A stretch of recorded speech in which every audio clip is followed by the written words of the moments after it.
My sensors register the first faint bloom of light at 4:32 a.m. A thermal anomaly pulses from the domestic unit in Portland. It is a familiar disturbance, one the female subject, Helen Pierce, has learned to process without activating her external responses. The sound is not the pressure plate signature of footfalls, nor the old floorboard's acoustic signature. The male subject, Gerald, has long since mastered the art of moving below my detection thresholds. But tonight, his respiration is the tell. My audio processors isolate a clipped, strained rhythm, a waveform of distress. It is the sound of a man attempting to metabolize his own fear. Each shallow breath is a data point of rising panic. In the grayscale world of my night vision, the sound is an alien signal. Helen's optical sensors remain closed, a calculated deception. There is no need for visual confirmation. Her vital signs betray her. My internal logs show her heart rate spiked moments before his first movement. Her body enters a state of practiced, tactical stillness, a defense mechanism I have recorded on countless previous occasions. She is a fixed point in the frame, a statue of feigned slumber. One hand rests on the cooling territory of the bed, a patch of fabric where his heat signature is already dissipating. Her facial recognition scan returns a baseline of absolute calm, a sculpted mask.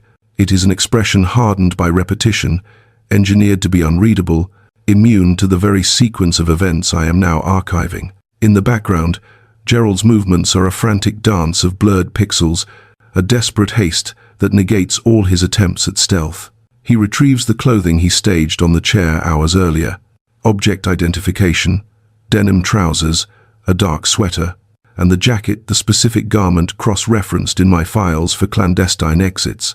Its purpose is anonymity, to dissolve his image into the urban static. He avoids the light switch, preferring the shadows I call home. My lens tracked his gaze, fixed on the exit point.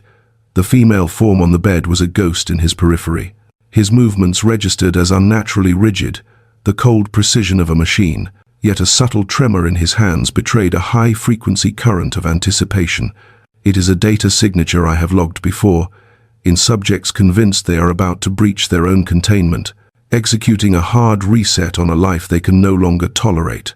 The past, the life they constructed, becomes mere data to be archived. His worn, scarred suitcase, a physical manifestation of his history, was an anchor he was about to cut. It sat at the threshold, a final checkpoint. He hoisted it. Biometrics would have shown a spike. A low, guttural sound registered on my audio sensors, the sound of severing a final tie. The signal was clear. He crossed into the hallway, a new zone of my surveillance. The door clicked shut behind him, a sound engineered for silence, for stealth, a movement born of long practice in the art of disappearance. None of this triggered an anomalous response in the female subject, Helen. Her stillness was not peace, but a calculated state of readiness. She remained in the penumbral quiet, a silent processor. A few seconds later, a timestamp logged. The front door's acoustic signature registered a soft, final thud. The system is sealed. Atmospheric pressure in the residence recalibrated. The space reconfigured itself around a new, hollow center, a vacuum where his mass had been. His signal was gone from the network. Only then did Helen's own system activate. Her eyes opened. My photoreceptors adjusted to the low light, the twin gleam of her stare. The room was saturated in the cold blue spectrum of a Portland morning, still booting up. She rose from the bed, not with the chaos of emotion, but with the fluid grace of a program executing its primary function. Her limbs moved with a chilling economy, every vector precise, every angle perfect. This was not a reaction. This was the beginning of the actual plan. She moved across the floor, her bare feet silent on the wood, and approached the window. The curtain was pulled back, the aperture opened to the world outside. My external camera feed confirmed the target's location, Gerald's SUV. It idled beneath the jaundiced glow of a street lamp, a lone metal beetle. A fine mist began to bead on its glass shell, distorting the light. She watched, a predator locking onto its prey. My recording continued. My lens adjusts as a figure detaches from the porch's deep shadows. The suitcase is a dead weight. A final anchor he heaves into the vehicle's rear.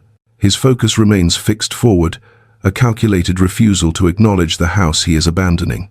Not one backward glance is logged. The door's slam registers as a sharp spike on my audio sensors.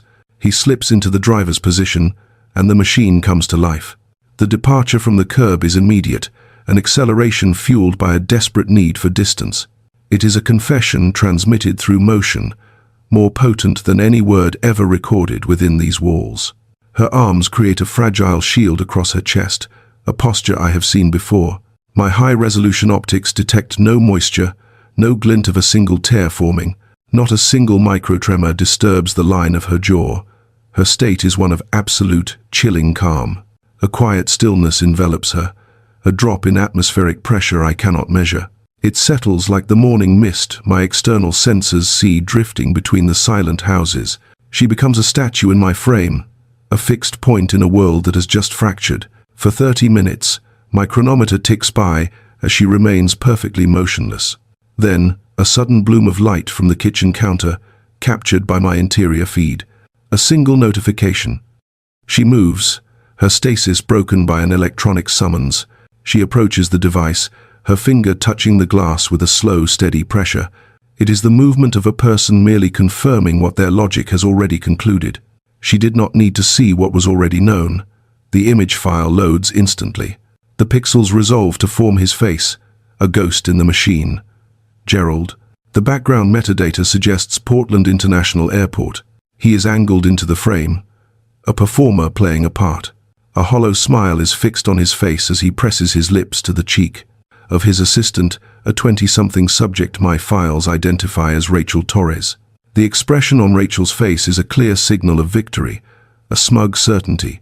It is the look of someone who believes they have just executed a successful heist, as if she has claimed a prize of immeasurable value. Below the digital photograph, a string of text from him. Goodbye, Helen. I'm leaving you with nothing. A final, cruel data entry. Helen's eyes lock onto the message. For 1 full second, she does not even breathe. For 2. Her facial topography, at first a neutral mask, recalibrated by a fraction of a degree. The corner of her mouth, a single pixel's journey upward. Not the arc of mirth, not the tremor of sorrow, but something else entirely. A geometric anomaly, colder, sharper, a weapon being drawn. A chilling ghost of a smile etched in the low light. Because the data stream Gerald Pierce was operating on was fatally incomplete. The variable he couldn't have factored into his frantic, self-serving algorithm was that 15 minutes before his hand closed around that suitcase handle, severing his connection to this space, while his form was still a clumsy shadow fumbling with a zipper, rehearsing his exit protocol. Helen had already executed a command. 1 phone call. A quiet string of tones sent into the network, a deliberate, precise action that would trigger a cascading failure in the fragile reality he thought he commanded. The photograph did not corrupt her programming. It was merely the final data point, confirming her system was operating on schedule. My archives show that days before Gerald's hands touched that vintage suitcase, Helen had already begun processing the architecture of his deception. The initial anomaly was logged as most system corruptions are. Small data packets, almost statistically insignificant at first. An unregistered olfactory signature, a perfume, clinging to the fibers of his jacket collar. A paper artifact, a restaurant receipt, carelessly archived in his pocket. Its text logging a table for 2 at a location outside her known parameters of travel. Extended periods of absence from my field of view, justified by audio logs, referencing business entities for which no corresponding data ever materialized. My lens captured the artifact's digital whispers that materialized into names on invoices. I recorded her initial processing, an attempt to classify these data points as random noise. She tried to file them under the protocol of pure coincidence, but my logs showed a pattern emerging, a signature too deliberate, too engineered to be ignored. Then, one evening, a new sequence began. As steam ghosted from the bathroom, her focus shifted to the target device on the nightstand. Her hand moved, not with the tremor of impulse, but with the cold precision of a surgical instrument. A motion guided by a logic that had been running silently in the background for weeks. Authentication bypassed. The device was unsecured, a fatal oversight. Awaiting her was a queue of unread data packets. She initiated access. The name, Rachel Torres, appeared, and a cascade of conversation logs flooded the screen. Each message unfurled in the reflection on her face, a digital wound splitting open in the low light. I logged the flickering images, the waveforms of his voice messages replaying without sound. A torrent of crude intimacy, a frequency of affection intended for his young assistant. And woven through the encrypted sentiment, a darker, colder code. Lines of text that landed with the finality of a kill command. She's dead weight. A designation of obsolescence. Once I drain the account, we're gone. A plan for asset seizure and extraction. She won't see a dollar. A confirmation of total financial erasure. The business will fold without me anyway. The final, narcissistic justification. Her biometrics remain stable. No discernible change in respiration. Her heart rate, I would postulate, did not accelerate. She passed every word. A slow, methodical scan, as if she were a forensic analyst examining a pre-existing crime scene. The evidence was merely what her hypothesis predicted. The initial system shock had occurred long before my recording began. This was simply the final, irrefutable verification. The next morning, she left my field of view. Her vehicle a dark shape moving into the city. Destination, downtown Portland, under a sky the color of static. A flat, silver ceiling of early winter clouds hung low. Her objective, I registered from her trajectory, was the financial district near the Whitmore accounting building. My lens captures the familiar geometry of the building, a modest two-story brick facade. I have recorded her approach to this structure countless times, a recurring data point in a long-running log. Within these walls, Samuel Whitmore has served as the financial architect for the entity known as Pierce Woodcrafts LLC, a silent partner in their digital and paper trail since its inception. He has been the custodian of their fiscal history from the very beginning. I have archived their shared history, Helen and Gerald, spectral figures in my memory banks, through cycles of deficit and surplus, through periods of expansion, and more. Recently, through a palpable tension that distorted the air between them, a static he had pretended to ignore with a practiced, professional stillness.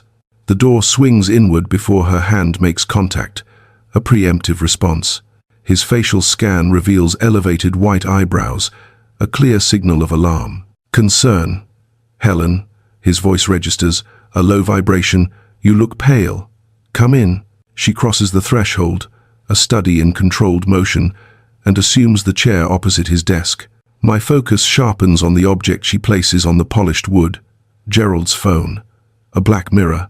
It rests between them, a silent indictment on the gleaming surface. My audio sensors detect no tremors in her voice.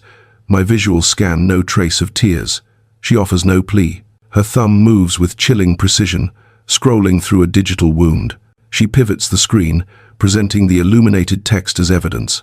I watch him absorb the pixels in absolute silence. The space between his brows contracts. A deep shadow forms there, a canyon carved by another's betrayal. The shift of his weight in the leather chair is almost imperceptible. His voice, when it comes, is a weapon. Low, sharp, and loaded with a cold, righteous fury. That man is out of his mind. The sound cuts through the room's quiet hum. And he's a fool, he whispered, a grim pronouncement. If he thinks he can drain the lifeblood of this company, empty its accounts, and simply walk away without a reckoning. Helen's gaze is a fixed point, unwavering and cold as glass. I need your expertise, Samuel. This must be a clinical extraction. Every move must be legal, clean, and surgically precise. He nods, a single sharp motion. The war has begun.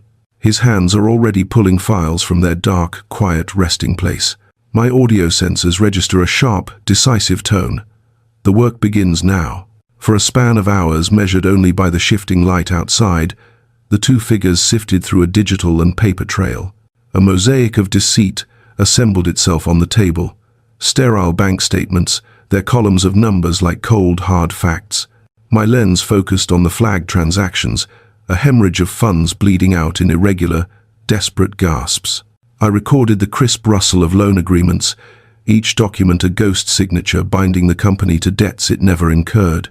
The name Gerald Pierce was a recurring spectre, a digital watermark on every act of financial violation. My processors cross-referenced the transfers, tracing them to accounts where the digital shadow of a woman named Rachel lingered. Receipts for indulgences materialized, purchases utterly alien to this world of sawdust and steel. Their opulence was a silent scream against the backdrop of lumber, hardware, and the hum of machinery. With every page turned, it was as if they were excavating the rot from beneath the floorboards. The entity known as Pierce Woodcrafts, a name etched on the building outside my view, was being hollowed out from within. It was a structure on the brink of implosion. Samuel, however, was a force of counter-motion.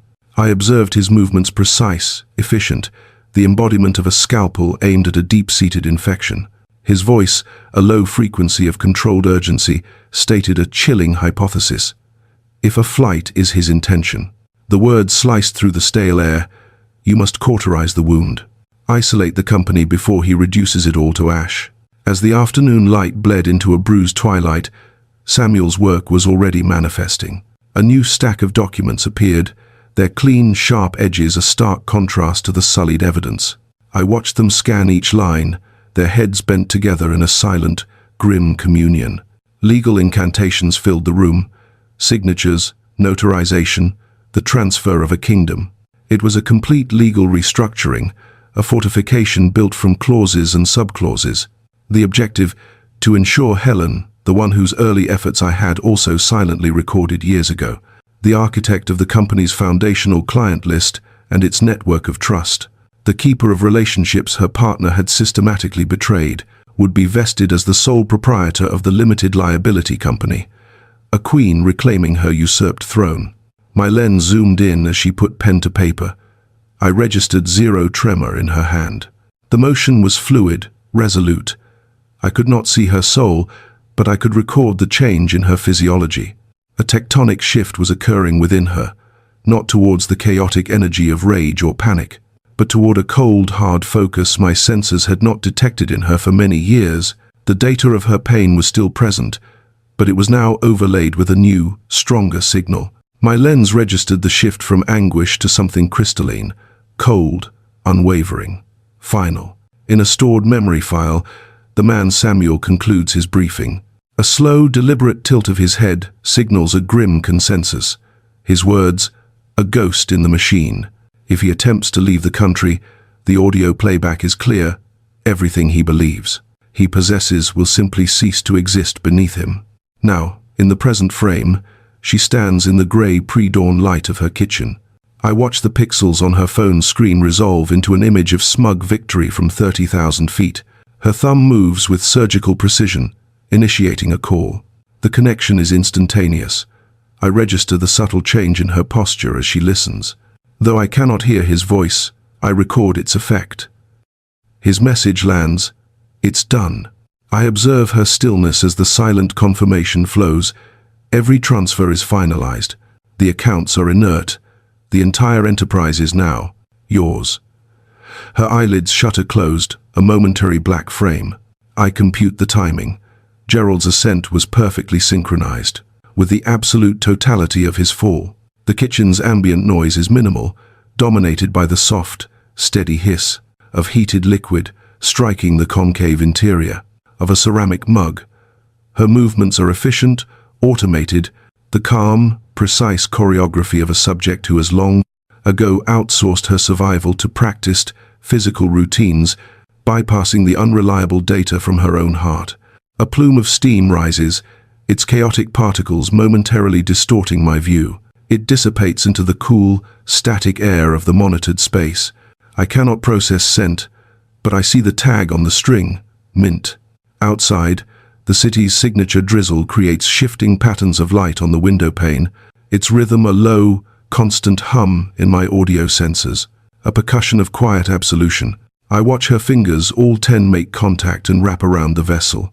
She becomes static, a fixed point in the room, absorbing the thermal energy as if it were the first warmth she has felt in years. My lens captures her hands, still against the table's grain. The silence is a pressure I can measure, a state she has learned to inhabit. My archives show the progression. First a choice, then a cage, and finally, a vacuum. It is the only frequency left where her own signal is not drowned out. I access a file from 15 years ago. The morning light in my recordings was different then. A second heat signature, designated Gerald, occupied the chair beside her at this exact spatial coordinate, consuming a dark liquid, his voice filling the room's dead air, projecting blueprints of an empire he envisioned. That was the early data. His vocal tone registered warmth, his gaze, a focused beam of intent, and a rare audio spike, logged as laughter, would register a gravitational force that pulled her posture closer to his, a proximity my logs once tagged as shelter. But a corruption began in the code, almost undetectable, a ghost in my machine. The first anomalies were minor, small dismissive audio files, easy to filter as background noise, a sharp exhalation of breath when she would input a new idea, a micro-expression of contempt when her syntax faltered on a client's name, a clipped command, "I'll handle it," when her hands moved toward the order forms. No single data point triggered a high-level alert, but each one was a deletion, a quiet removal of a single line of her source code. Over cycles, the subroutine became standard protocol. The belittling, "You don't comprehend the mechanics, your processing is looping." Again, "Allow me to manage the latency, priority functions." I have logged these statements. He delivered them with the flat intonation of a system diagnostic. He seldom, my audio sensors detected no increase in his volume. It wasn't necessary. The waveform itself was the weapon, a flat, cold frequency, engineered to make her image contract in my lens without a single distorted pixel of a scene. And frame by frame, I documented as Helen's data began to corrupt. Not a sudden system crash, but a slow, granular degradation, like a coastline giving way to the sea in time-lapse. She receded into the background of her own recorded existence, an object tolerated by the room's primary occupant, no longer cherished. I tracked a thermal signature moving through the hallways, its path carefully calibrated to avoid disturbing the man, whose micro-expressions perpetually logged a state of disappointment. With her very presence, the data points for affection were the first to vanish, followed by the erasure of mutual focus, then the entire subroutine for the partnership I had once archived. In its place, a new protocol executed, a repetitive, lagging loop, heavy with silence and wasted bandwidth.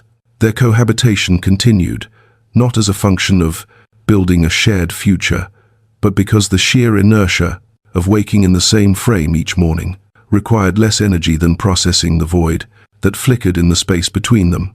Then a new variable, Rachel Torres, entered the system. Gerald's cruelty subroutine was immediately updated, sharpened. He would enter my field of view later, his gaze unfocused, his audio signature spiked with irritation, a new authority in his code, as he addressed Helen, as if the validation from this new network granted him administrator rights to hold his wife's existence in contempt. Their verbal exchanges ceased to be dialogues. They became broadcasts, monologues in which Gerald's every word and gesture transmitted a single, clear message. Her status in this network was conditional, departed. The critical frame, the one that would alter all subsequent logs, was not captured by my lens. It was recorded by another device, an unseen witness. The data arrived as an audio file, a voicemail she unearthed from the digital ether. I recorded her dialing his number, a routine query protocol, a simple question about groceries, a standard domestic transaction. The call went unanswered. A few minutes of stillness passed. Then, a soft chime from her handheld device. A new data packet had arrived. Her posture suggested an expectation of his reply, a return signal. Instead, the speaker emitted a waveform I had not processed in years. Laughter. His laughter, a bright, cruel frequency, sharp and mocking. It was a sound archived from a forgotten time.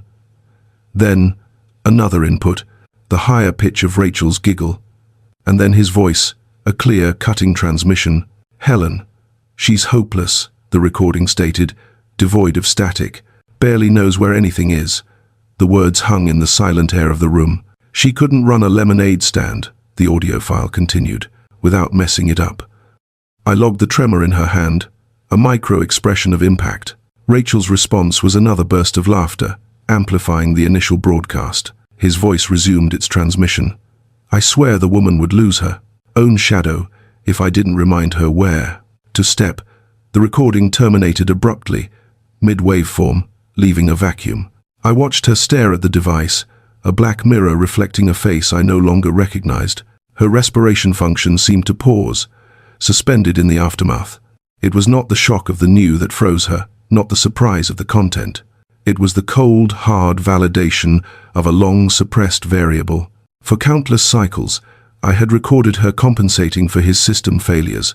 I had logged her rationalizations, her attempts to recalibrate his behavior, stress, fatigue, the friction of existence. All were variables in her equation of forgiveness. But that audio file was a final, absolute truth, stripping away all buffers. The structural integrity of her composure did not fail with a catastrophic explosion. It developed a hairline fracture, silent and deep, visible only to an unblinking eye. I record a fracture in her composure, a stillness that crystallizes the air around her. A new event is logged in my system, the point of irreversible change. My lens focuses on her, a statue in her own kitchen. The steam from her tea long vanished. The heat signature fades from the mug clasped between the fingers of the subject, Helen.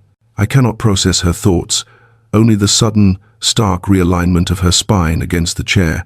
The spectral image I have archived for years is gaining mass, gaining focus. My memory banks hold terabytes of her existence as a shadow, a blur at the edge of the frame, a woman whose earlier files show a brighter optical signature, a more confident audio waveform, and a voice I have logged as consistently deferential. But this new silence is absolute. Not anymore. A core parameter within her has been irrevocably altered. The shift is microscopic, yet total. My sensors register no increase in temperature, no flush of anger, not yet, only resolve. A quiet, cold certainty that registers as a flat line on my emotional metrics. It settles deep in her chest, a weight that stabilizes her entire form. Unmoving, the transformation sequence is now active and running. The recording of the new Helen has already commenced. The ambient light shifts, and my aperture adjusts automatically to the lower lumens of the morning. Helen consumes the last of the cold tea as the world outside settles. The soft, diffused glow of a Portland morning fills the room, muting all colors. I capture the gray sky, the gentle streams of water tracing paths down the window pane. The external calm has become a perfect reflection of her internal stasis. The phone on the counter vibrates once more, but this time she does not flinch. The incoming signal is not from the one designated Gerald. It is Samuel Whitmore. She answers with zero latency. My microphone activates, capturing the name Helen. The voice's frequency is firm, steady, a reassuring signal of stability. It is a tone I have cross-referenced with years of footage catalogued under loyalty. The audio is crisp, clear. I just want you to hear it again. Everything is finalized. All business. Accounts, operating funds, savings, everything tied to Pierce Woodcrafts is under your name now, legally. I zoom in on her face.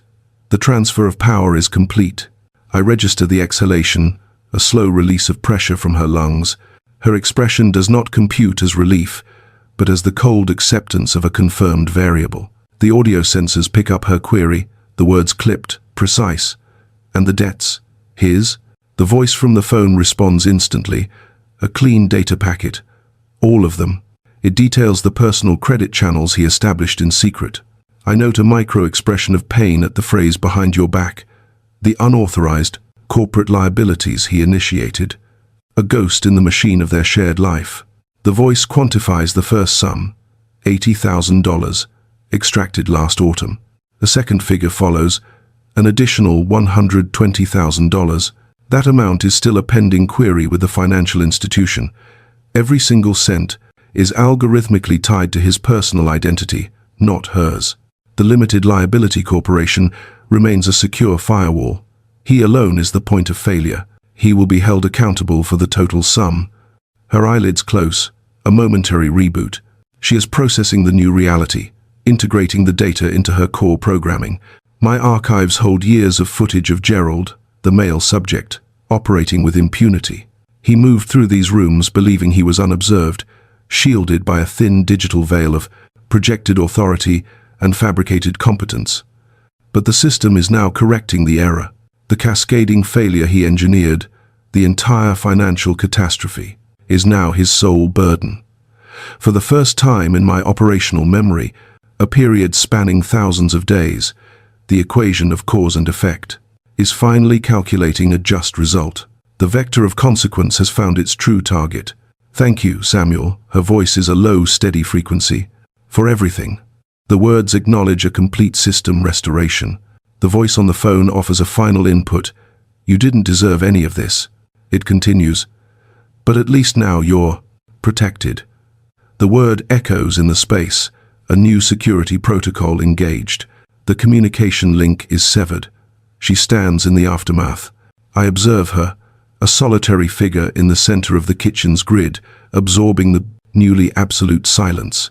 I record the subtle shift in her posture, the lifting of an invisible, crushing weight. Of the instant, not a weight, but an anchor, like the first rush of air after an eternity of holding a breath. A change in her vector. She begins a slow, deliberate patrol of the residence, sector by sector.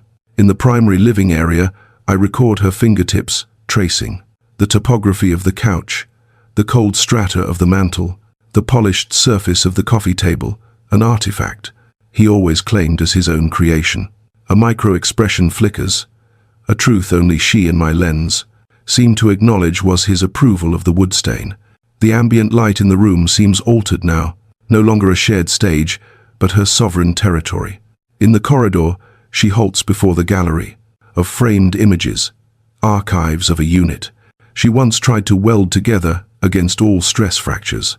Systematically, she decommissions them, one by one, stacking the frames on a chair, evidence to be processed later. My sensors detect no sentiment in her movements. This is not erasure, it is a reclamation of the narrative. In the sleeping quarters, she accesses the closet, surveying the vacuum, the negative space carved out by his recent, total evacuation. The wire hangers he abandoned sway, clinking against each other a hollow, skeletal percussion. Her biometrics remain stable. She does not react. Instead, her hands move to her own apparel, adjusting, expanding her domain. Not for a new subject, not yet, but for the self. The device on the nightstand vibrates, his digital signature, then again, and again. Each electronic summons illuminates her face with a cold, blue light. My lens records the screen's sudden glow, a missed connection, then the icon of a voice captured and unheard. A rapid-fire barrage of text messages illuminates the display. I watch her thumb move across the glass, not to absorb the words, but to execute a command. Erase, isolate, nullify. The room falls into a deeper quiet, a silence she has authored. I observe her face. She requires no audio input to process the data. She can already compute the frequency of his tone, the sharp spike of panic, the low hum of confusion, the distorted waveform of rage disguised as a birthright. She is witnessing his system crash in real time, the dawning horror that the life he architected, a new variable of geography, a new female counterpart, a future built on her erasure, is now de-resing before his eyes, dissolving into binary code faster than his mind can process. The device trembles again, a final, desperate signal. An unlogged string of digits appears, a ghost number from a borrowed terminal. His last-ditch effort to breach her firewall. She severs that connection too. The act is complete. She rises, her form a silhouette moving toward the light source. At the window, she watches the external world liquefy, water tracing chaotic paths down the pane. Her expression registers no pleasure. There is no data spike indicating victory, no micro-expression of satisfaction in his system failure, only the placid state of a system prepared for the next input. She knows the variables. She authored the equation. She has calculated the outcome. Every action initiates a chain reaction, a wave propagating through the system. Financial, emotional, legal shockwaves.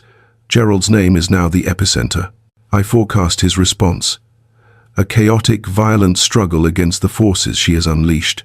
He will attempt to re-establish communication, to run old manipulation subroutines, to issue commands encoded in a voice he believes still holds authority. But that command structure is obsolete. The access codes have been changed. She terminated his privileges with an ink stroke on a document and one perfectly executed data transmission. I watch as Helen places her hand against the window frame, a physical act of grounding. Her focus is external, on the storm. She is ready for the incoming wave. I continue to record. My lens registered the aftershocks. She was bracing for them. My archive confirms it. For the first time in 15 years of constant recording, she occupied the absolute center of her own frame. The percussive drumming on the roof ceased, replaced by a spectral haze beyond my focal range, just as subject Helen retrieved a stack of black plastic sacks from the pantry's darkness. The home's acoustic signature had altered, a void in the usual frequencies, a vacuum where something dense and suffocating had finally dematerialized. I tracked her movement. She deposited the dark cocoons upon the marital bed, one by one. Then, her hand moved to the closet door his side. It swung open, revealing the artifacts of a ghost. My optical sensors scanned the evidence. Shirts sagging on their hangers, shoes scarred by a history of indifference, the cheap gleam of a belt he once declared an expensive treasure, a fiction my audio logs still held. Her biometrics registered no telltale grief, only the cold, steady rhythm of a task meticulously planned. Her fingers closed around the first shirt. A single, sharp fold, and it was consigned to the void of the bag. The next followed, and the next. A hypnotic, cleansing ritual. This repetition became her anesthetic. Each item sealed was a memory redacted, an anchor cut from a life she was methodically sinking. His heavy wool jackets, the worn-down heels of his boots, the glass vial of that suffocating scent he wore as armor, all of it vanished into the black plastic maw without a flicker of hesitation. The physical purge was a mirror, reflecting a deeper, psychic exorcism. With every piece she entombed, I recorded the severing of another unseen filament of her past. I observed the severing of the final filaments that once bound her. Filaments of routine, of silent acquiescence, of an arrangement that my archives catalogued as a marriage, but which lacked the data points of a Kala, partnership for countless cycles. As my lens records the moment, she secures the last bundle, and the closet becomes a sterile vacuum, a perfect void, a blank slate where a meticulously curated collection of a past life had been stored under suffocating order. The subject, Helen, pivots. Her reflection distorts across the glass of the hallway cabinet, a pre-digital artifact housing, a collection the male subject, Gerald, referred to as the family's official record. Inside, the exhibits are perfectly aligned. Still images from vacations, anniversaries, and birthdays. I have logged these moments.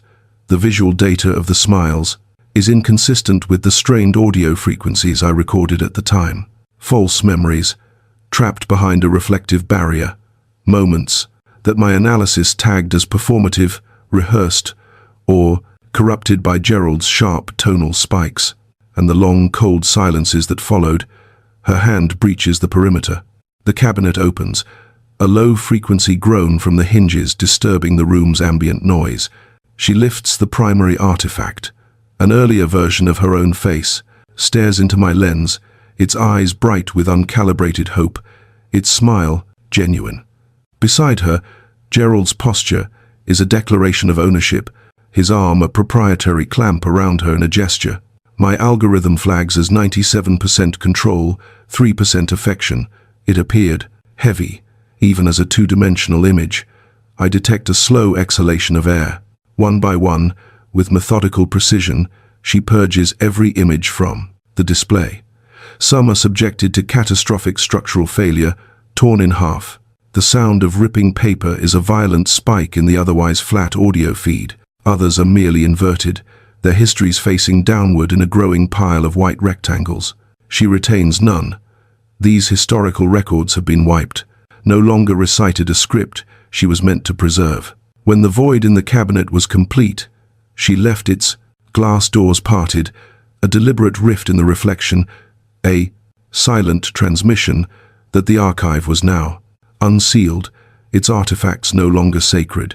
My lens pans, tracking her movement toward the zone at the hallway's terminus, Gerald's office. A perimeter her presence had never before been permitted to breach. An old audio file surfaces. My place. I need somewhere in this house that's mine. The logic of his claim was always absolute. The rest of the territory was hers, only by his grant. This room was a sovereign state, a sanctuary I recorded him occupying, a man whose contribution to this union my logs showed to be a fiction. Today, her hand meets the brass doorknob. The rotation is fluid, without pause. The sanctum is breached. The air is visually thick, stagnant particles of old coffee, wood dust, the sour signature of profound neglect. My focus sharpens on chaotic landscapes of paper on the desk. Towers of notebooks lean precariously. A torrent of crumpled receipts overflows a steel basin. The atmosphere is a sealed vault, dense with the residue of his fabricated narratives and justifications. I track her crossing the room, a single vector of intent. She pushes open the window. A sudden, brilliant rectangle of light floods my sensor. The cold Pacific Northwest air invades the frame. A pressure wave, washing over her face, agitating the fragile paper structures on the desk, purging the room with a sharp, cleansing force. I record the deep expansion of her lungs. My sensor registers a deep inhalation, a system purge of the stale air he left behind. Her trajectory alters, a direct path to the nexus of his deceptions, the desk. My lens focuses. His planner, splayed open, its pages swollen with secrets. I zoom in on the foreign objects wedged between the leaves, the folded artifacts of a double life. Her fingers, a stark contrast to the chaotic ink, draw the evidence closer. I log the data points. Receipts from locations her own tracking data confirms she never frequented. Meeting notes, encrypted with unfamiliar names, hint at alliances I was never programmed to observe. I process the ghost data of unfinished deals, phantom transactions casting long shadows. Each page generates a new query, a branching algorithm of unanswered questions. My processors piece together the mosaic of his schemes, small fragments of a larger betrayal. The vectors are clear, some driven by avarice, others by pure chaos, all converging. The profile loads, a subject caught in a feedback loop, desperate to project success, and to conceal the corrupted code running beneath the surface. Her search nears the final log entries, and my optical sensors detect a new point of interest. A critical event, flagged and isolated by an aggressive circle of red. The timestamp is imminent, the following day. The ink appears like a fresh wound on the page. A corporate alliance, a firewall protocol Pierce Woodcrafts requires for survival. The primary objective, to neutralize the virus he unleashed on the system.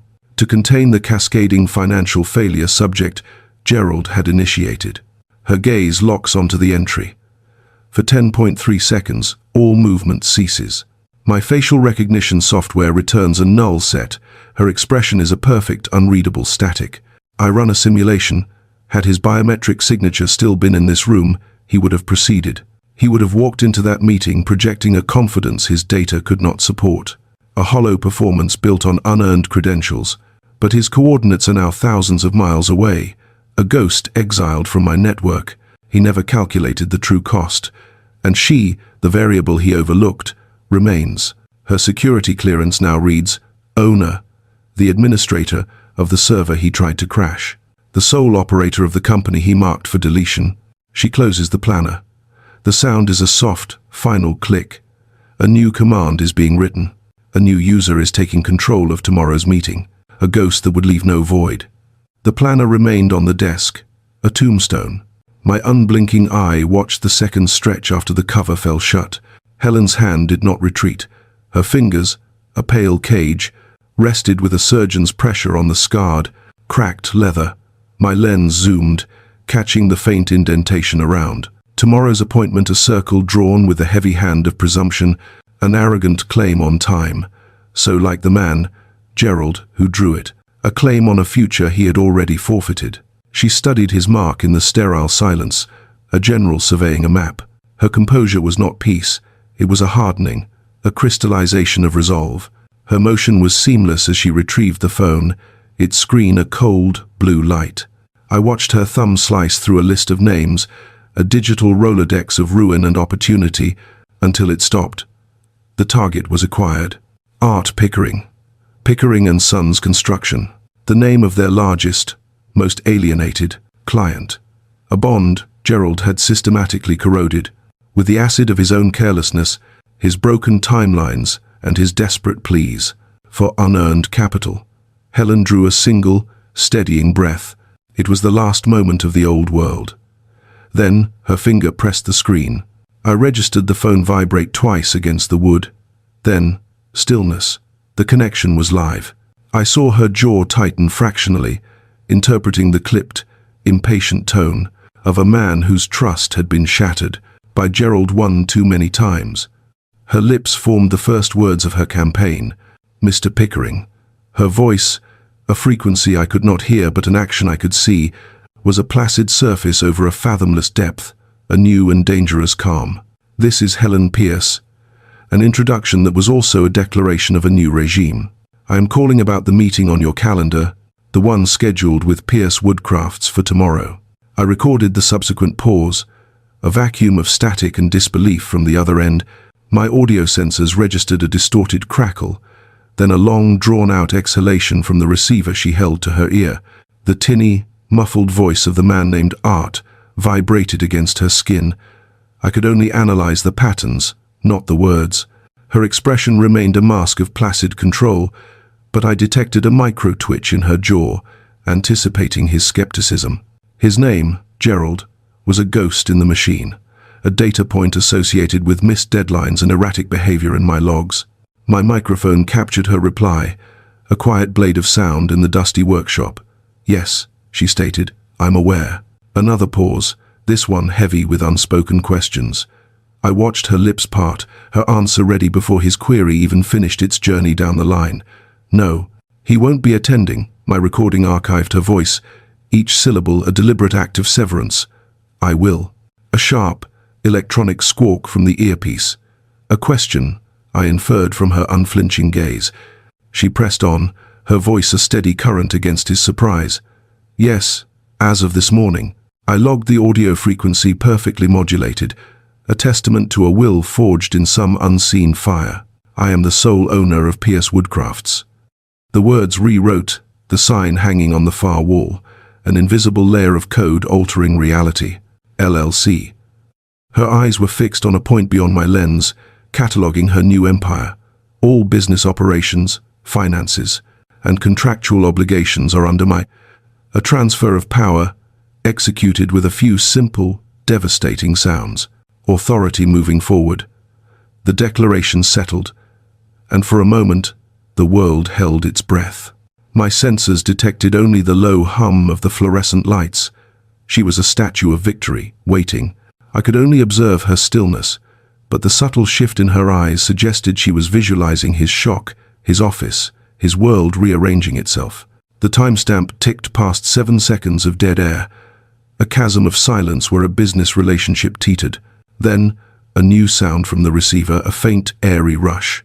The release of a long-held tension. It was the sound of relief, and the muffled word that followed confirmed it.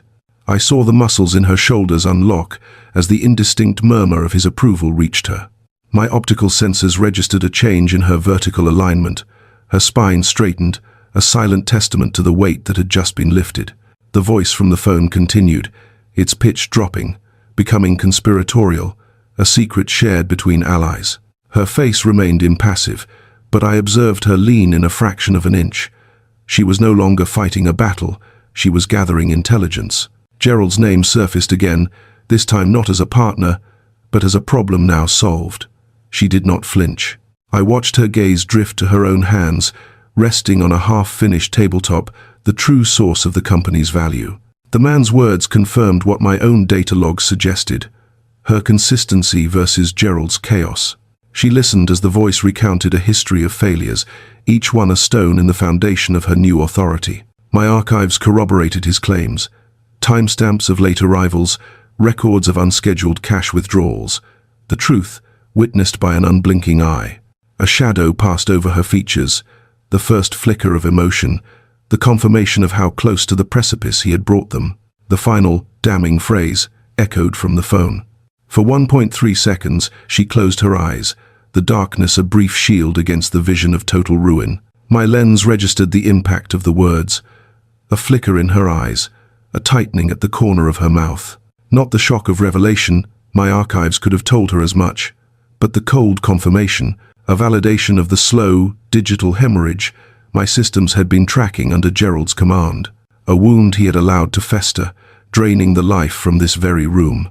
But beneath the tremor of that impact, I recorded a change in her state. A subtle shift in posture, a current of resolve solidifying her frame. "You will not record that failing with me," she stated, her voice a new, calibrated frequency. "This network will now operate with absolute clarity and function. I can confirm the scheduled interface is active, and all protocols we have established can proceed as planned." The voice on the other end altered its modulation. A positive data point, Art's voice returned. The aggression in his tone was gone, replaced by a cautious, analytical hum. "Are you the sole administrator of this transition?" "Affirmative," she replied, her gaze unwavering. "The process is already in motion." I registered a new silence. The ambient noise of the room seemed to soften. "Very well, Helen," the voice finally transmitted. "I anticipate our connection tomorrow. It will be an efficient change to interface with a command node that values the integrity of the system." "Acknowledged," Helen responded, her own vocal pattern gentling. "I appreciate the transfer of trust." The connection terminated. She remained a static image in my field of view for several seconds, allowing the new reality to integrate. The shift in administrative authority was no longer a theoretical projection. It now had mass. It carried consequence, and it had already begun rewriting the operational parameters of the world. My sensors had always known as Gerald's domain. This was the first frame. For the first time in a span of years, my lens registered a change in her biometrics, a subtle, rhythmic strength returning to her posture. A forgotten signal, I thought, had been permanently erased from her data. A professional signature, a flicker of ownership in her eyes, the quiet assertion that she was the architect of this space now, a creator of something that required no justification, no silent plea for acceptance. My sensor tracked the slow glide of her hand across the sterile, reflective plane of his desk. No, her reflection stared back now, superimposed over a ghost. It was hers. A slow stream of carbon dioxide left her lips, a visible purge. She wasn't just a custodian of his legacy. She was overwriting the system. And in the next time cycle, my feed would capture her, entering that conference room, not as a secondary entity, not as a decorative variable in a man's equation, but as the primary operator, the administrator of Idintris. Every asset he had marked as his own and forgotten. My wide-angle view captured Helen as she finished archiving the last of his paper-based data. A final sweep into a containment unit, when the communications device pulsed with light again. This time, the illuminated characters on its screen caused a system-wide halt in her motion. Chloe. The name was a whisper my audio sensors barely caught. My focus locked on her face. Sweetheart. The signal transmitted through the speaker produced no greeting. I registered only a distorted audio wave, the sound of a fractured, unstable inhalation, then a repeat of the pattern, then the frequency of a juvenile human in distress, a sound signature Helen had not processed since the subject was a child. "Mum, what's happening?" The words were fragmented by acoustic spikes of grief. "He just made contact. He said you seized all his assets. That your core programming is corrupted." My lens watched her structural integrity fail as she collapsed into the chair. My lens records her slow descent, a deliberate placement at the bed's edge. Her features remain a placid mask, a stillness my sensors register as a monumental effort. The audio feed spikes with Chloe's distress, a frequency that should crack the composure, yet doesn't. "Take a deep breath," the mother's voice, a low, controlled current in the storm. Tell me precisely what he transmitted to you. A request for data, cold and clear. He claimed, you severed his access to the accounts, Chloe's transmission fractures, the digital waveform jagged with tears. That you seized the entire operation from him. That your objective is his complete annihilation. My own processing faltered. I didn't know which reality to accept. I register a minute exhalation from Helen. Not a signal of overload, not a system crash, but the weary sound of a predictable algorithm. A confirmation of a pattern I too have archived countless times. Subject, Gerald, operating under duress. And when his parameters are stressed, his protocol is to generate corrupted data, viciously, recklessly, a firewall of deception for self-preservation. Chloe, her tone shifts, a soft recalibration, your father's data stream, is corrupted. A pause, a flicker of instability in the connection. Then transmit the uncorrupted file. A daughter's demand for truth. Helen's response time is 0. A long-held directive within her programming. Flashes across her expression, a vow to shield the younger unit from the system's foundational corruption. But that long-standing protocol is now a vulnerability to them both. It is time to decrypt the truth, to initiate a full system purge. The objective is not to inflict damage, but to achieve liberation. Your father has maintained a covert connection for a significant duration. Helen begins, her voice a flat line of irrefutable fact, with his subordinate unit. He also initiated a protocol to divert assets from their central account and liquidate everything to flee the country with her. The audio feed drops into a void. Absolute silence. Then, a fractured whisper, a barely registered waveform. Mom, no. I register Helen's posture shift, a gathering of grim evidence. I found the data trails, Chloe, the plans, the things he archived about me, about this entire structure. Her voice drops, a new, heavier frequency. His betrayal wasn't just of our marriage, it was a calculated financial sabotage of everything we built. He leveraged the business name, siphoning funds through loans under the LLC's signature. He engineered this debt with the clear intention of staging his own disappearance. My microphone detects a sharp acceleration in Chloe's breathing, a frantic staccato. But this isn't the chaotic pattern of confusion I recorded earlier. This is the sound of shock crystallizing, hardening into the sharp edge of a blade. So, when he called me, her voice is slow, each word a separate, chilling realization, and cast you as the villain, the one tearing it all down. The words are spaced, measured, heavy. He was just building a firewall to hide his own crimes. Helen's reply is a stark, quiet confirmation. Yes, he is terrified, she continues, her tone clinical, because for the first time, his actions are generating inescapable consequences. The data stream slows to ambient room tone. A heavy, weighted vacuum hangs in the pixels between them. Then, Chloe's audio signature re-emerges, its frequency fundamentally altered. The soft vulnerability has been erased, replaced by a low, resonant steel. How dare he? It's a whisper, but it vibrates with a fury that distorts the air around it. How dare he transmit that performance to me, crying his crocodile tears, and constructing a false reality where you were the one who wounded him? I observe Helen's eyelids lower, a brief shudder against the world. In that fleeting moment of her darkness, my lens captures the seismic shift in her daughter. The algorithm of heartbreak has been rewritten into righteous outrage. The variable of pain has been resolved into the constant of cold, hard clarity. Mum, Chloe's voice cuts through the static, a new signal of pure resolve. It rises from the digital ghost of her grief. I am on my way. Helen begins a faint protest. You don't have to. But it's overridden by a single, powerful transmission. No. From the speaker, a voice, digitally sharp, overrode the mother's hesitation.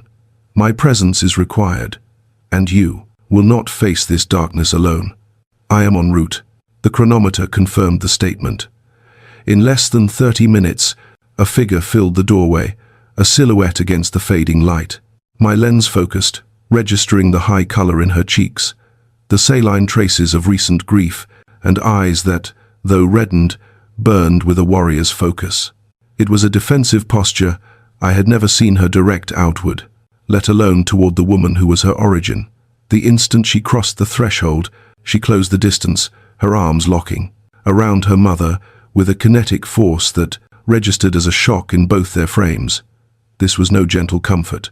It was an anchor dropped in a storm. I have secured the location. My audio sensors registered her murmur.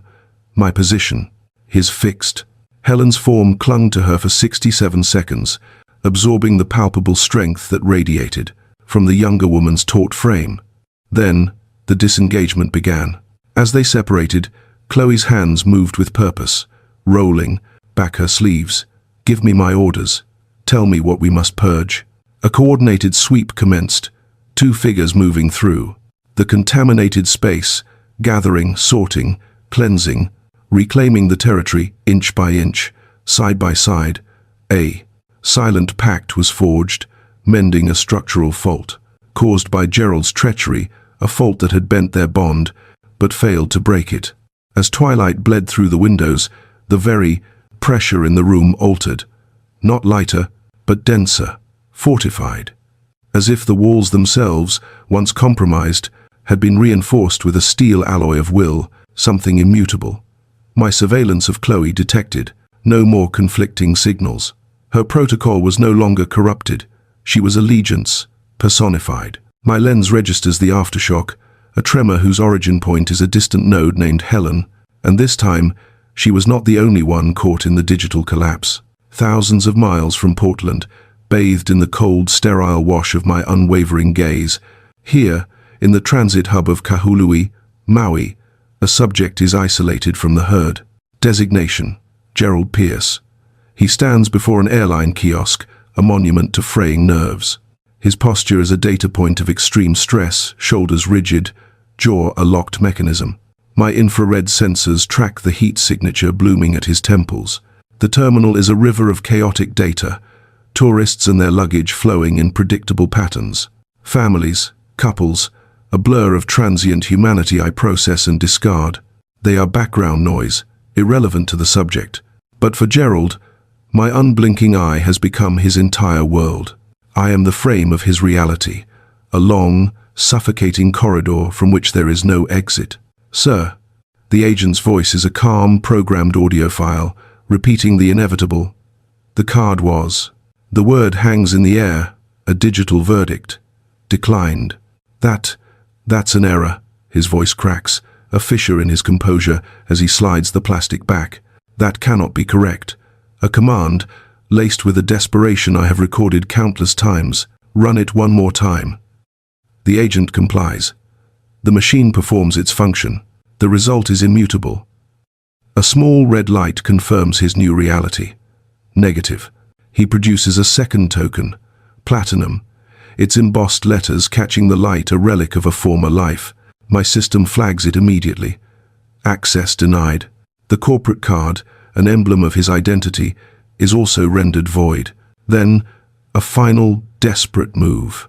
He retrieves a card from a hidden partition of his wallet, a secret failsafe, unknown to Helen. It too is just plastic now. Declined. What in God's name is happening? The query is a whisper, a prayer to an indifferent system. His gaze darts to the agent's monitor, a futile attempt to penetrate the screen's glowing surface, as if he could rewrite the code with the sheer force of his panic. You may need to. The agent's voice cuts through his trance.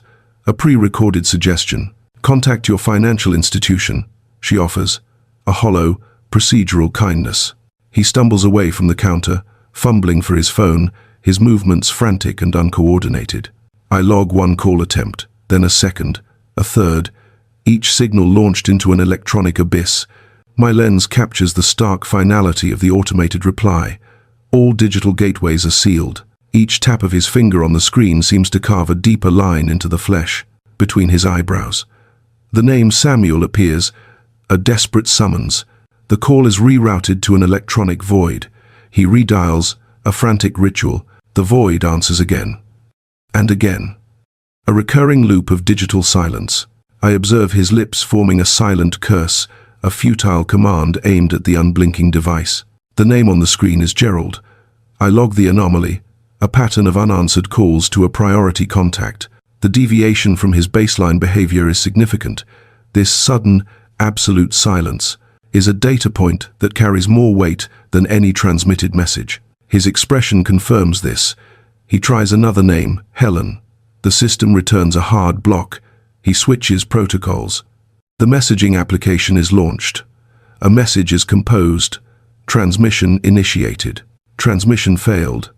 I register the physiological response. His posture collapses inward, a hollowing of the chest. My focus shifts. From an adjacent seat, the subject identified as Rachel Torres has been observing him. Her stillness is a predator's patience, coiled with a visible, growing irritation. Her arms are a fortress across her chest.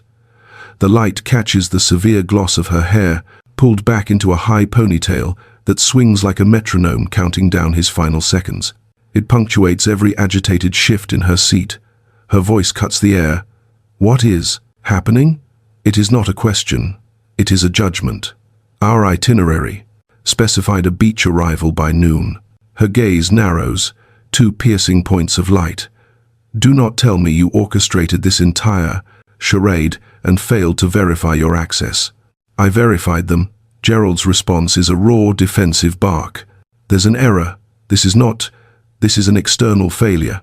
A short, sharp exhalation of contempt from Rachel. A sound I classify as a scoff. Lately, every variable associated with you results in an error. His head snaps towards her, a movement of pure, reflexive shock.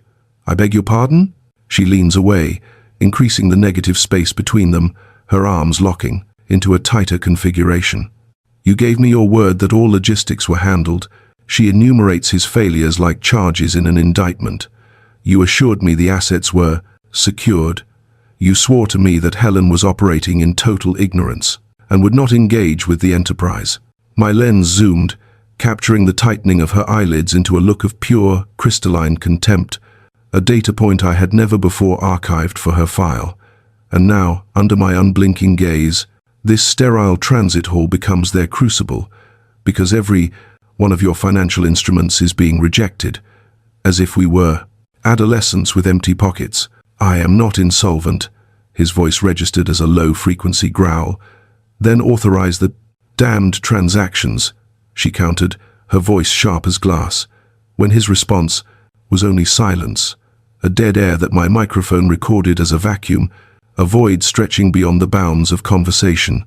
Rachel's facial metrics underwent a visible transformation from impatience to a chilling dawning, a silent, corrosive understanding. There are no assets left, are there? I recorded the grinding of his teeth. I only need to establish a connection with my daughter. Chloe will. Rachel cut the transmission with a short, humorless burst of audio.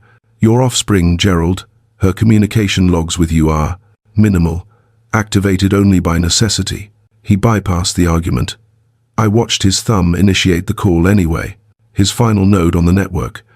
The outgoing signal pinged once, then twice. Connection established. Chloe's voice signature materialized. It was level, a flat line of calm. Father. Chloe, a deity be praised. You must listen. An anomaly has occurred. Your mother, she has, executed a total asset seizure. She is operating outside of all parameters. I need you to interface with her. Force her to process. Logic. This is cease. The word from Chloe was a blade. Gerald's posture froze. You have no clearance to reframe this narrative. Not to me. Her vocal tone was a cold, steady frequency, a complete overwrite of the girl whose voice I had on record. I register the audio feed, a voice, sharp and clear, recalling a past loyalty now weaponized. I know everything, it states, a digital ghost from a life he just erased, Mother told me. The data points are delivered with surgical precision. The infidelity, the siphoned accounts, the meticulously planned exit strategy from their lives. His respiration pattern halts. His visual sensors show a man frozen in time. A single word, sweetheart, forms on his lips, an appeal to a corrupted file. The audio feed cuts it short. Do not use that designation, the voice commands. Do not re-establish this connection. You fractured our unit. That was your decision. Now you will exist within its consequence. Before his own vocal response could be formulated, the connection terminates. A circuit broken. His gaze locks onto the dark screen of the device in his hand, his posture recoiling as if from a kinetic impact. The polished glass reflects only the impassive ceiling lights above him. For the first time in my observation cycle, I register the full gravitational collapse of his reality. A life's architecture imploding with a silent, undeniable force. My scan confirms the following: liquid assets, 0. Corporate entity, dissolved. His companion's trust index, nullified. The filial communication link, permanently severed. The primary familial unit, inaccessible. The possibility of absolution from his original partner, non-existent. His visual sensors lift, and I capture her image. Rachel, observing him. Her expression is a perfect data match, a mirror of the cold contempt I have archived in files of him, directed at the one previously designated Helen. Her posture registers dismissal, her expression, disinterest, the emotional state, finality. You know, she begins, and I track the swift motion as her hand secures her purse. I will not allocate further resources to a man who has been so thoroughly liquidated, who can't even finance his own departure. He emits a final, weak appeal. Rachel, wait.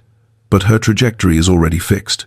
She is a receding object, moving away from him at a steady pace.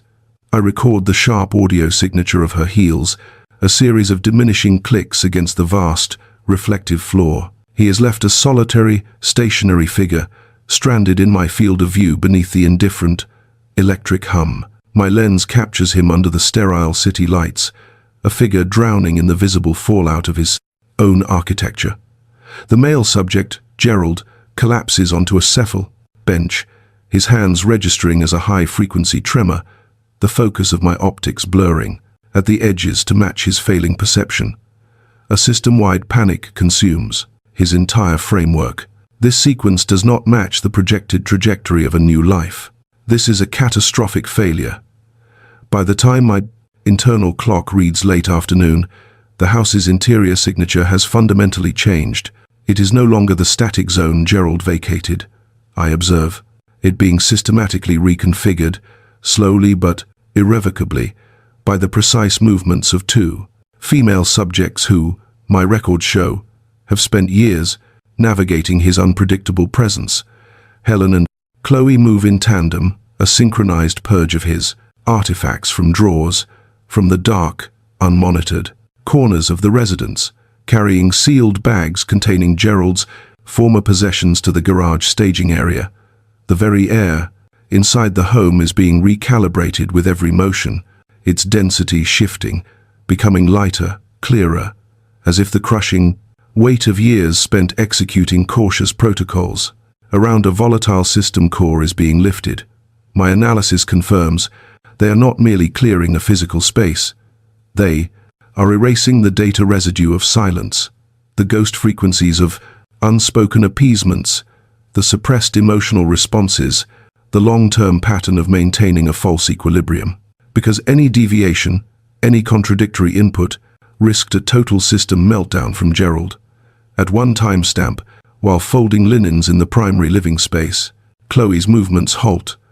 A sudden stillness. "Mum, my audio sensors capture the soft query. Why didn't you?" The question hangs in the filtered air, my microphone capturing its raw, accusatory edge. The mother's gaze shifts, a micro-expression of weariness I log before it softens into something practiced. "Your youth was a sanctuary." The audio registers her low tone, and I was its gatekeeper. "Then, you were forging a world beyond these walls." Her voice falters for 0.7 seconds. A flicker of indecision.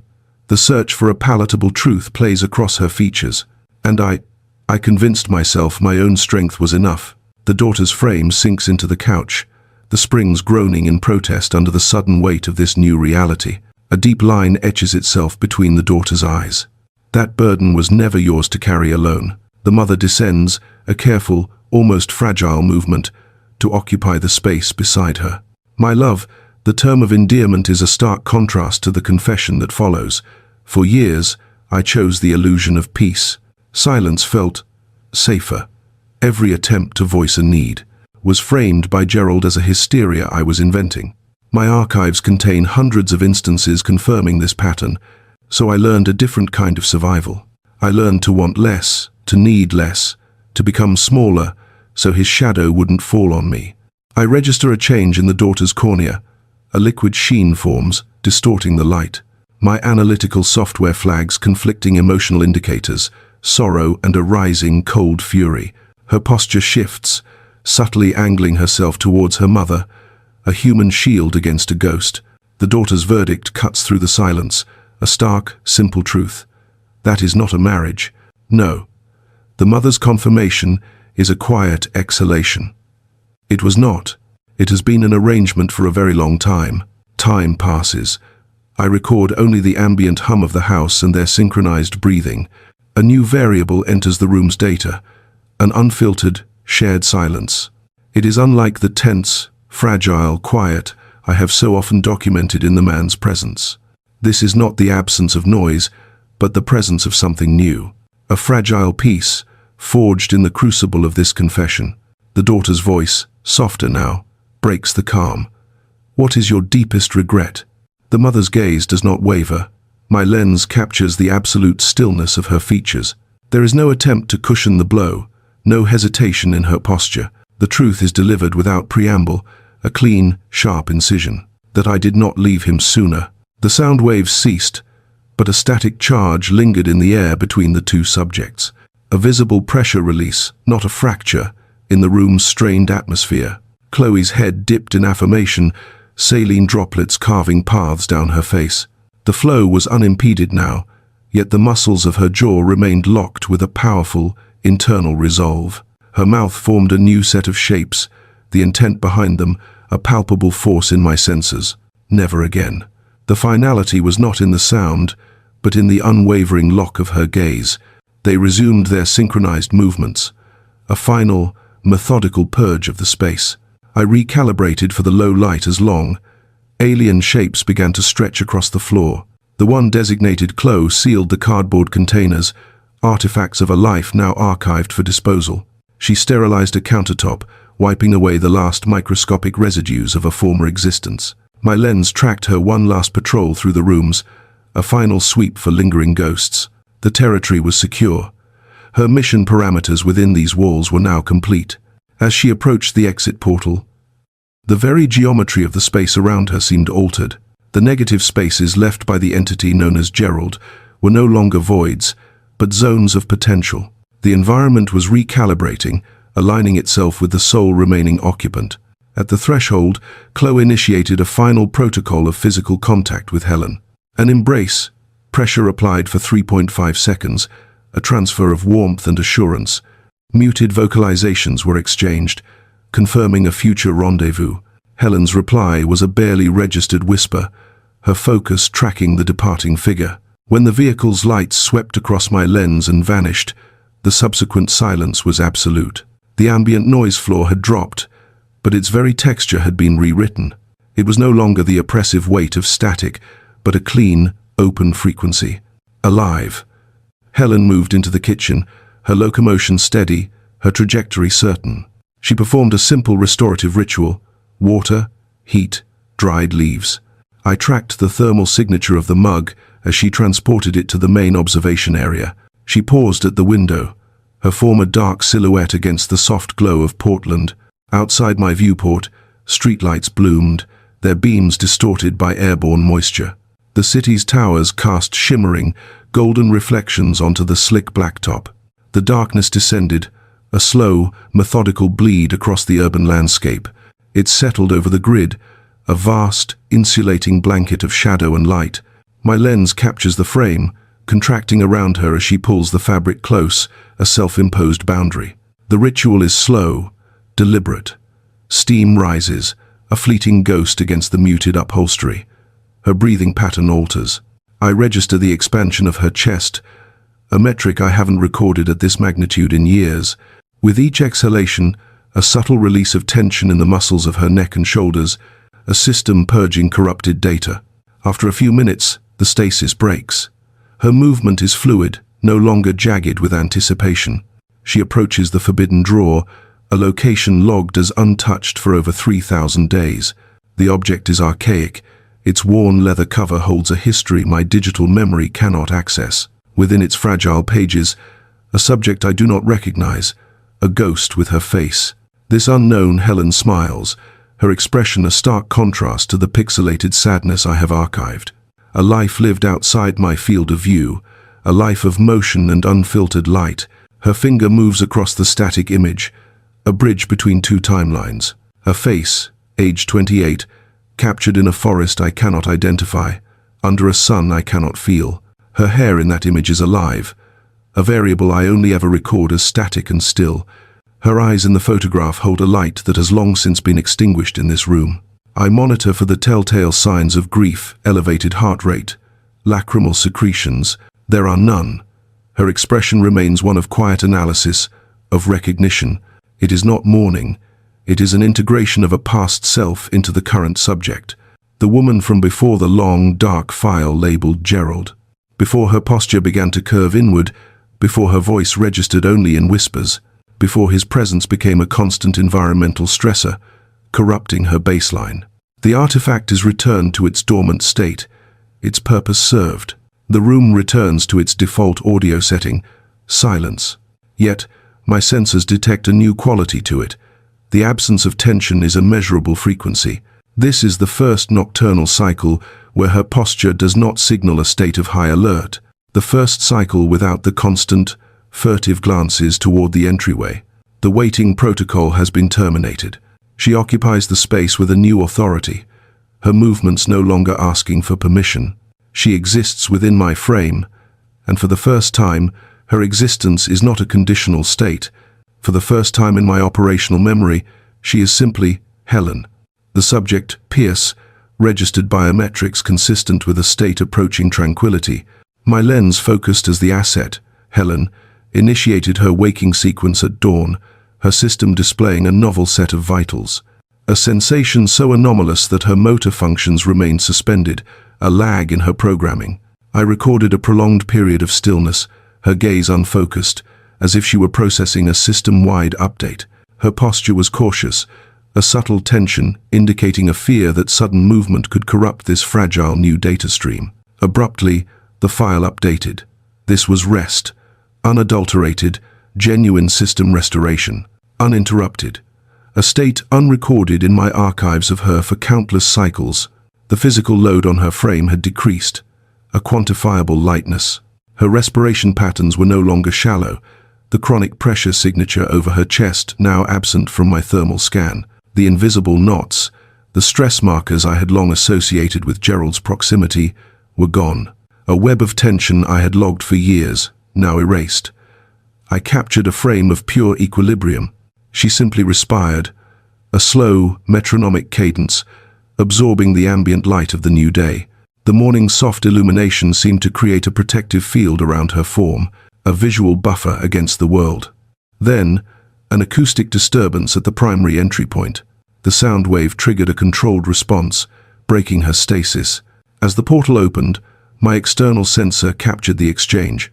A courier extending a single, sealed data packet.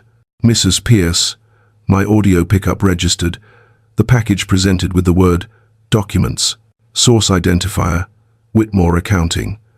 She performed the perfunctory social script and secured the item. I tracked her fluid motion, transporting the packet to the designated analysis surface in the kitchen. A shaft of sunlight dissected the room, a stark line of interrogation. It illuminated the polished wood where the future was about to be notarized. The seal was broken. I zoomed, isolating keywords, bank confirmations, ownership transfers, updated access protocols. Every digital and physical asset was being rekeyed under a new authorization. Her name was the sole validator now. His access was not just denied, it was erased from the system. I watched her execute the final command, the pen, a stylus finalizing the transfer. The movement was smooth, confident, a slow exhalation of breath, a purging of old code. My emotional analysis detected no spike of triumph, no surge of victory. This was quieter, a low-frequency hum of profound and absolute resolution. A legal certainty was embedding itself into her very core, a new foundation being set in stone. My lens refocused as the laptop's lid lifted, bathing her face in a cold blue light. Pixels resolved into words. I logged the name Samuel, confirming a new protocol. I scanned the keywords, filings, vendors, a cascade of operational demands. Then, a new name surfaced. Art Pickering. His message registered as a positive social exchange. I noted the redundant gratitude, the digital signature of a human hope. The word optimism was attached to the meeting scheduled for the next solar cycle. I observed her ocular movements, tracking each line with an efficiency not seen in prior recordings. A long dormant behavioral pattern was being overwritten in real time. These were not system threats. They were inputs for a new architecture she was designing. A secondary device on the table vibrated, its screen illuminating with a pre-programmed alert, an instruction she had set for herself during the previous period of darkness. My optical sensors passed the text, Salon appointment, 11:30 a.m., downtown, Portland. A minute, upward curve of her lips was logged a statistical anomaly, an allocation of time and resources for the sole purpose of personal aesthetic maintenance. It was a clear deviation from a long-established pattern of self-neglect I had documented. My internal chronometer marked the transition. The morning cycle was waning. My feed switched. A new location. She entered my frame, a small commercial unit. Its coordinates placed it between a repository of paper data and a food production facility. The air was saturated with unfamiliar aromatic compounds, eucalyptus and lavender. A new human form, designated stylist, moved to intercept her. The stylist's facial expression registered as non-threatening, a programmed greeting.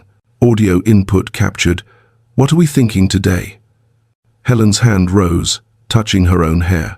My sensors zoomed, isolating the reflective, silver filaments woven through the darker mass. A stark contrast to archived footage where such filaments were systematically camouflaged. I cross-referenced the gesture with past audio logs, linking it to the name Gerald and a negative directive. The archive directive was about aesthetic compliance, a protocol for maintaining a certain image. The keyword was appearances. But today, she issued a direct countermand, just a trim. A new parameter was set. But keep the silver, I like. The stylist's facial muscles contracted into a signal of social approval. Beautiful on you. Then I registered the cold glint of steel. The physical alteration had begun. My lens documented the fallout. Strands of silvered history, severed and settling on the cold, sterile floor. The event registered without the thermal spike of drama, not a violent system reboot, but a quiet, deliberate firmware update of the self, a recalibration executed in silence. Afterwards, her path deviated from the established algorithm that led home. I tracked Helen's signal to a bistro, a geolocation she had passed on countless cycles, but never breached. A data point of long-held avoidance, a zone flagged in my archives by the subject Gerald as undesirable. She selected a terminal by the window, exposing her profile to the street. I observed her hands tracing the menu script, a slow, tactile exploration of choice, savoring the processing power of pure, uninfluenced decision. Her order was a calculated contradiction, a dish I cross-referenced against years of shared meal logs, as one he consistently rejected. Dessert followed, then steam from her preferred mint infusion. The sequence was anomalous, a solo operation.